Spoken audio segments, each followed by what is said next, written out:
4 down in the atrium. Some of 2018's deadliest shootings have a commonality. The gunmen who carried out those killings got their weapons legally. After shootings like the one in Parkland, Florida, some of the media coverage centered around background checks, a system that has likely prevented millions of firearms from falling into the wrong hands, but also let some soon-to-be criminals slip through the cracks. To better understand the system, let's go back to the beginning. The current background check system stems from the assassination attempt on President Ronald Reagan in 1981. In that attempt, a gunman shot and wounded 4 people, including President Reagan and his press secretary, James Brady. Brady was shot in the head and partially paralyzed for the rest of his life, but the shooting motivated him and his wife, Sarah, to fight for gun reform through their organization, the Brady Campaign.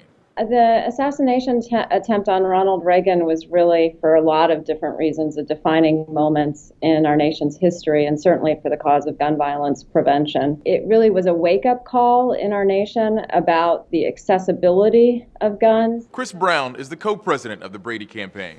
What we are witnessing today is more than a bill signing, is the end of unchecked madness and the commencement of a heartfelt crusade for a safer and saner country. President Bill Clinton signed the Brady Handgun Violence Prevention Act, or the Brady Bill, in 1993. It mandated a 5-day waiting period for firearm purchases and led to the creation of the National Instant Criminal Background Check System, or NICS, 5 years later. Since then, there have been more than 3 million denials through background checks, but that system has its blind spots. Nearly 25 years ago, there wasn't this thing we call the internet, and gun shows were not big business. Today, we have the internet, and there are sellers on the internet who can sell guns without a background check at all under federal law. Then there are instances like in Charleston, South Carolina.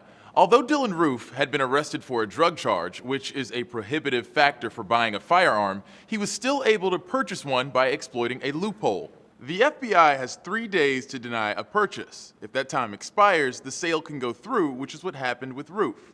He went on to shoot and kill 9 people at a black church in South Carolina in 2015 using a gun he purchased legally.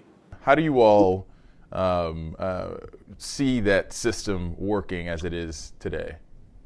It's the best system that we have in this country to ensure that dangerous individuals don't have easy access to guns.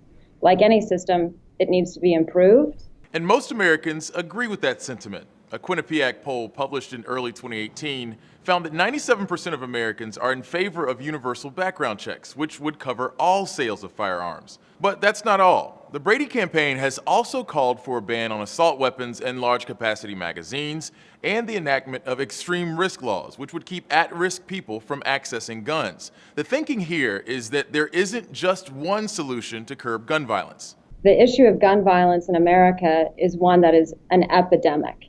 And when you're looking at an epidemic from a medical, behavioral science aspect, you don't say which of these 10 solutions that could potentially eliminate the epidemic should we choose and forego the rest.